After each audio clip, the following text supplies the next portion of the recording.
pardon? 나도 지금 싸고 있어. 안돼 그만하고 빨리 나와! When our children seem so happy reading a book in their home language, it surely feels like a victory, doesn't it? On the other hand, many of us parents see the importance of writing and would like to get our children to write with as much enthusiasm.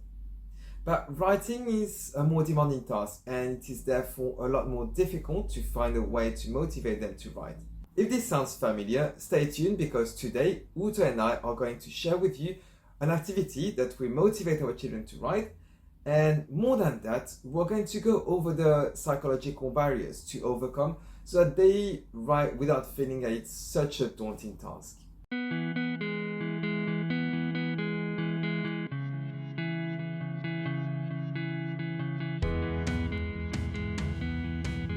Welcome to Activities for Multilingual Families, where we share ideas to help you foster your languages in a fun and compelling way. Today, we're sharing with you ways to make your children's writing experience in their home languages more enjoyable and motivating for them and also for you. Of course, what we share can also be applied to the school language.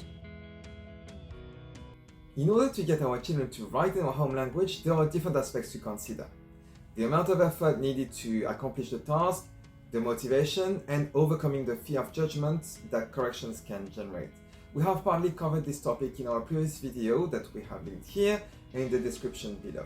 In today's video, we will cover how to reduce the perceived amount of effort required to write. And to explain how to do that, I will introduce you to an activity that I simply call writing with the dice. Here, instead of having only my son writing, I write with him. And this collaboration enables us to share the fun. And as a busy parent, what I like about taking part in the activity, rather than just giving it for my son to do, is that it enables us to spend quality time together and help him improve his literacy.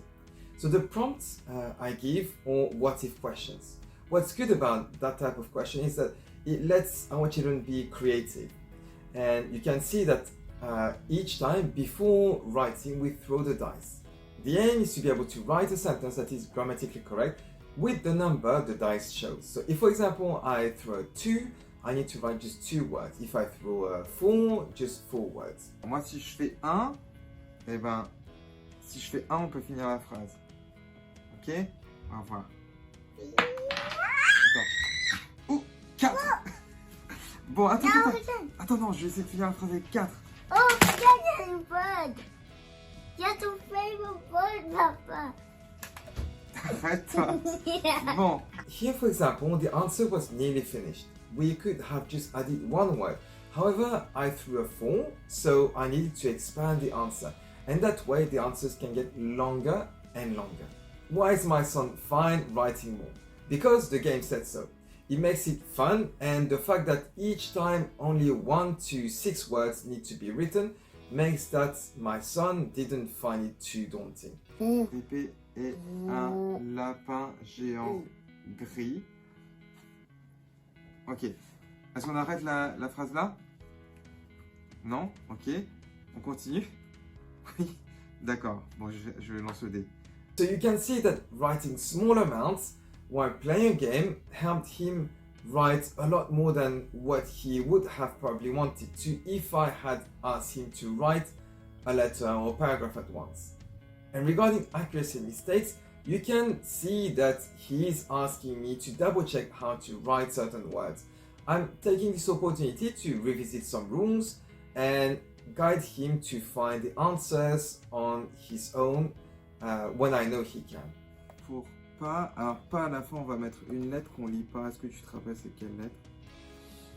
Oui, c'est ça. So, helping our children write in this way can be a more motivating experience for our children who are given the tools to write correctly and aren't judged afterwards in the form of corrections.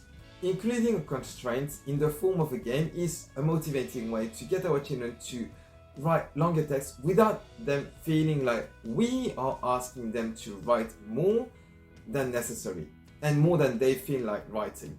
In this game of writing with the dice was the constraint. Here is a variation for more confident writers. This time the constraint is a set of random words to include in the text. First, you and your child will decide on words you want to include in the text you are going to write. You can also use a random words generator. Write down these words on pieces of paper and put them in an envelope or container, or just turn them upside down. You will then come up with random writing prompts that can be completely unrelated to the words you choose or somehow related to them, depending on how challenging you want this activity to be. For example, rewrite the story of the Gruffalo where you meet the Gruffalo, or rewrite the fairy tale with you in the story. Rewrite the song you like with a personal twist. Or you can also choose a prompt in form of a question, like a what if questions. For example, what if the world was flat? Or what if you would live in Italy or France or Australia or wherever you decide. Choose whatever topic you like. You then take turns where each player picks a word and writes until they use the word they picked. The word can be either at the end of the sentence or towards the end of the sentence. It's then the turn for the other player to pick another word and carry on from there. You then read the whole text that very often will have interesting and funny turns. Keep in mind that the first goal is to write and to have fun.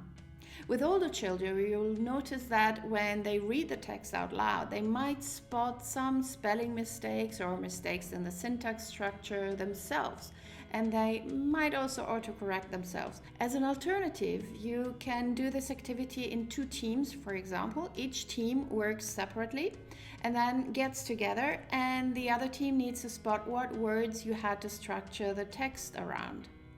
For each word spotted, the team gets a point. To make the task for the other team even more difficult, you can agree that the word can be at any position in the sentence, that it doesn't need to be at the end or towards the end of the sentence. Feel free also to set some additional rules. For example, limit the amount each player has to write.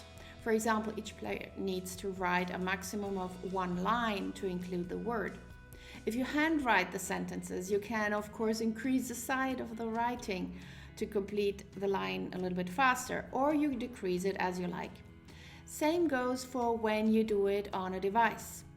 Especially for the team version of this activity, it would be more tricky for the other team to spot the words if the script or the font is the same, because usually our handwritings give us away. You can also agree on using a maximum of 10 words per sentence, for example. With this activity, you emphasize on words that need to be included into a storyline that you are developing as you go, which distracts children from the writing task. They will rather focus on finding a storyline that makes some sense or is a bit silly or sarcastic or is even nonsense. The fun aspect will relieve them from the possible pressure they can feel if they think they have to write a lot or more than they feel comfortable with. For more ideas like these, please check our previous video on greeting cards, for example. For more details and concrete examples of games to make writing fun, make sure to check out our books, The Toolbox for Multilingual Families and The Parent's Guide for Raising Multi-literate Children. And to motivate your children to write in their home languages, follow and support my Kickstarter campaign for In Search of the Lost Words.